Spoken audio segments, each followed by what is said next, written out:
Good morning students. हमने animal classification start किया था कल। उसका इंट्रोडक्शन हमने कल के वीडियो में देखा था। आज हमें देखना है कि किस तरीके से हम एनिमल्स को क्लासीफाई कर सकते हैं। पेज नंबर 24 देखिए। Take a drop of water from a puddle and place it on a glass slide. Observe it under a microscope. What do you see? When a drop of water from puddle is seen under a microscope, innumerable microbes can be seen moving in it. You will see the continuously moving amoeba. Paramecium is also a unicellular animal like the amoeba. A horse, a bear, a tortoise are multicellular animals. क्या बोला है यहाँ पे? पडल मतलब जो नीचे गंदा पानी रहता है ना, उसको। तो ये ऐसा एक ड्रॉप आपको इस पानी में से लेना है और उसको जो माइक्रोस्कोप की डायग्राम दिखाई है आपको बाजू में, उस तरीके का माइक्रोस्कोप रहता है। उस माइक्रोस्कोप में आपको उस ड्रॉप को एक स्लाइड पे रख के देखना है। जब हम उसे अच्छे से ऑब्ज़र्व करेंगे तो हमें उसमें बहुत सारे छोटे छोटे ऑर्गेनिज़म्स दिखेंगे, जिन्हें हम कहते हैं माइक्रो ऑर्गेनिज़म्स। माइक्रो ऑर्गेनिज़म्स कहते हैं क्योंकि हम उन्हें खुली आंखों से देख नहीं सकते, वो बहुत ज़्यादा छोटे होते हैं और उन्हें देखने के लिए हमें माइक्रोस्कोप की ही ज़रूरत होती है। तो ये जो ऑर्गेनिज़म्स होते हैं, ये कैसे होते हैं? यूनिसेलुलर। अभी हमको यहाँ पहला एनिमल का क्लासिफिकेशन पढ़ना है। देखो, यूनिसेलुलर और मल्टी सेल्यूलर। यूनी का मतलब होता है एक सेल वाला ऑर्गेनिज़म मतलब यूनिसेलुलर ऑर्गेनिज़म, और मल्टी मतलब एक से दो या दो से ज़्यादा। सेलुलर मतलब सेल, दो या दो से ज़्यादा सेल से बना हुआ ऑर्गेनिज़म मतलब मल्टी सेलुलर। ठीक है, ये हो गया हमारा पहला क्लासिफिकेशन। कितने सेल से बना हुआ ऑर्गेनिज़म है उसके ऊपर डिपेंड होता है कि वो यूनिसेलुलर है या मल्टी सेलुलर है। जैसे कि यूनिसेलुलर का एग्जांपल दिया है अमीबा और पैरामेशियम। ये दो उदाहरण हमने लिए हैं, ये जो दो एग्जांपल हमने लिए हैं, ये कैसे है? यूनिसेलुलर है। जो माइक्रोस्कोप के बाजू में ग्रीन कलर की डायग्राम दिया है वो है पैरामेशियम, जो चप्पल के जैसा दिख रहा है।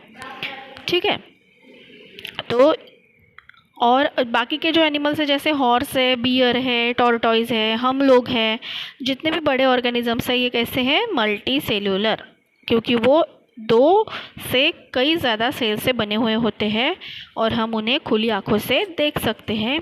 इसे हम कहते हैं मल्टी सेलुलर एनिमल्स। ठीक है, तो ये हमारा पहला क्लासिफिकेशन हो गया, यूनिसेलुलर और मल्टी सेलुलर। अब दूसरा क्लासिफिकेशन हमें देखना है वर्टिब्रेट्स और इनवर्टिब्रेट्स। वर्टिब्रेट्स और इनवर्टिब्रेट्स ये हमारा दूसरा क्लासिफिकेशन रहेगा एनिमल्स का। अब देखिए, animals with a vertebral column and those without it form two groups known as vertebrates and invertebrates respectively. मतलब जो एनिमल्स जिन्हें वर्टिब्रल कॉलम होता है उन्हें कहते हैं वर्टिब्रेट्स, और जो एनिमल्स जिन्हें वर्टिब्रल कॉलम नहीं होता है उसे हम कहते हैं इनवर्टिब्रेट्स। ठीक है, अब ये वर्टिब्रल कॉलम क्या होता है? हमारी जो रीढ़ की हड्डी है उसमें उसमें बहुत सारे छोटे छोटे हड्डियाँ आपस में जुड़ के वर्टिब्रल कॉलम उसे हम कहते हैं। तो ये जो वर्टिब्रल कॉलम होता है, ये अपने पीठ में रहने की वजह से हम स्ट्रेट रहते हैं, सीधा रहते हैं। तो ये जो एनिमल्स होते हैं जिन्हें इस तरीके से वर्टिब्रल कॉलम होता है उससे हम कहते हैं वर्टिब्रेट्स, और जिन्हें नहीं रहता है उन्हें कहते हैं इनवर्टिब्रेट्स। तो इस तरीके से वर्टिब्रेट्स और इनवर्टिब्रेट्स हमने देखा। अब इसके एग्जांपल देखो, snakes, birds, fish, kangaroos as also humans are vertebrates animal. Animals such as snail, cockroaches, earthworms do not have a vertebral column. जिन्हें वर्टिब्रा होता है उन्हें हम कहते, तो उनके एग्जाम्पल कौन से हैं? हम सबसे अच्छा एग्जाम्पल है हम लोग, इंसान है ना, ह्यूमन बींग्स। और बर्ड्स, फिश, कंगारूज, ये सब कैसे हैं? ऐसे एनिमल जिन्हें वर्टिब्रल कॉलम होता है पीठ में, इसे ही हम कहते हैं वर्टिब्रेट्स। और ऐसे एनिमल्स जिन्हें वर्टिब्रल कॉलम नहीं है, जिन्हें हम कहते हैं इनवर्टिब्रेट्स, उनके एग्जाम्पल है कॉकरोच, अर्थवर्म, इस तरीके से स्नेल। ठीक है, name some animals which lay egg and other which give birth to their young ones. इसका क्या मतलब है, कुछ देखो एनिमल्स कैसे होते हैं कि वो अपने बच्चे को जन्म देते हैं जैसे कि ह्यूमन बीइंग, लेकिन कुछ एनिमल्स कैसे रहते हैं कि जो एग्स देते हैं, जैसे कि हेन यानी कि मुर्गी है ना, ये लोग क्या करते हैं, एग्स देते हैं, अंडे देते हैं और फिर उसमें से एनिमल्स निकलते हैं। पर हम ह्यूमन बींग्स क्या करते हैं, डायरेक्टली दूसरे ऑर्गेनिज्म को जन्म देते हैं। तो इसके ऊपर से भी क्या होता है, एनिमल्स का क्लासिफिकेशन कर सकते हैं। देखिए, we have learn that producing another living organism like oneself is called reproduction. मतलब हमारे जैसे ही दूसरे ऑर्गेनिज्म को जन्म देना मतलब रिप्रोडक्शन कहलाता है। अ hen lays eggs and hatches them. After a few days, the young chicks hatch out of the egg. मतलब एग क्या करती है, एग्स देती है और फिर उसके बाद में उसकी केयर करती है और फिर कुछ दिनों के बाद उस एग में से क्या होता है, चिक बाहर निकलता है, मतलब हेन का बच्चा।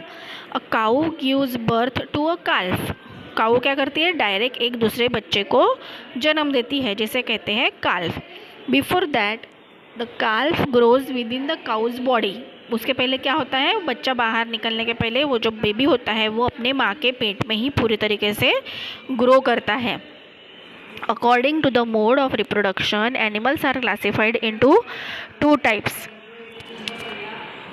क्या करते हैं हम लोग, 2 तरीके से क्लासीफाई कर सकते हैं, oviparous animal which lay eggs and viviparous animals which give birth to their young once.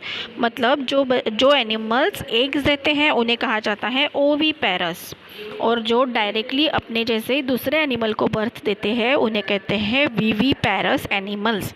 ठीक है, ये तीसरा क्लासिफिकेशन है अपना। पहला हमने देखा यूनिसेलुलर, मल्टीसेलुलर, दूसरा हमने देखा वर्टिब्रेट्स, इनवर्टिब्रेट्स, तीसरा हम देख रहे हैं ओवीपेरस और वीवीपेरस। ओवीपेरस मतलब जो एग्स देते हैं, वीवीपेरस मतलब जो अपने जैसा ही दूसरा ऑर्गेनिज्म तैयार करते हैं। ठीक है, उसके बाद हमें चौथा क्लासिफिकेशन देख, अब इसके आगे जो चौथा है वो हमें देखना है कि कहाँ पे रहते हैं उसके बेसिस पे। ठीक है, according to their habitat, animals are usually classified into terrestrial and aquatic animals. Habitat मतलब जहाँ पर वो रहते हैं उस जगह को कहते हैं हैबिटेट।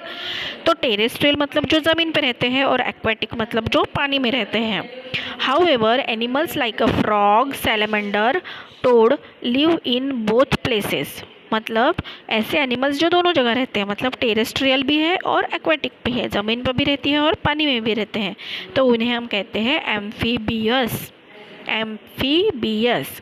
ठीक है, तो 3 क्लासिफिकेशन हमने इसमें देखे, टेरेस्ट्रियल, एक्वेटिक और एम्फीबियस। टेरेस्ट्रियल मतलब जो ज़मीन पे रहते हैं, एक्वेटिक मतलब जो पानी में रहते हैं, और एम्फीबियस मतलब जो ज़मीन में भी रह सकते हैं और पानी में भी रह सकते हैं, जैसे कि मेंढक है, फ्रॉग होता है, वो पानी में भी रहता है और ज़मीन पर भी रहता है। ठीक है, तो इस तरीके से ये चौथा क्लासिफिकेशन हो गया हमारा, टेरेस्ट्रियल, एक्वेटिक और amphibious animals. A kite, an eagle, a crow, a butterfly, a honey bee, all fly in the air. जो हवा में रहते हैं, हवा में उड़ते हैं, उन्हें कहते हैं एरियल मोड ऑफ एनिमल्स। ठीक है, though they live different places, these animals are said to have an aerial mode of life. यानी कि जो हवा में रहते हैं, एयर में रहते हैं, उन्हें कहते हैं एरियल मोड ऑफ लाइफ। ठीक है, इस तरीके से हमने 4 क्लासिफिकेशन सीखे हैं। ये जो मैंने आपको एक लास्ट में मैंने आपको पेज दिया है, ये इसमें क्या दिया है, क्लासिफिकेशन लिख के दिया है, कौन से बेसिस पे कौन से एनिमल्स का क्लासिफिकेशन किस तरीके से किया जाता है। तो ये आप अपनी कॉपी में उतारिए। और इसके पहले हमने प्लांट का किया था, उसका भी मैंने आपको इसी तरीके से लिख के दिया था, वो भी आपको कॉपी में उतारना है। एनिमल क्लासिफिकेशन भी आपको अपनी कॉपी में लिखना है। ठीक है, अब जिनको पहले के वीडियो नहीं मिले हैं, अगर आप इसको सब्सक्राइब नाम का जो नीचे रेड कलर का दिखा हुआ बटन है उसे क्लिक करिए, तो आपको पहले के वीडियो भी इसमें दिखना चालू हो जाएंगे। ठीक है, सो यहाँ तक हमारा लेसन ये ख़त्म हो जाता है। इसके क्वेश्चन आंसर्स मैं आपको कल सेंड करती हूँ वीडियो में। ठीक है।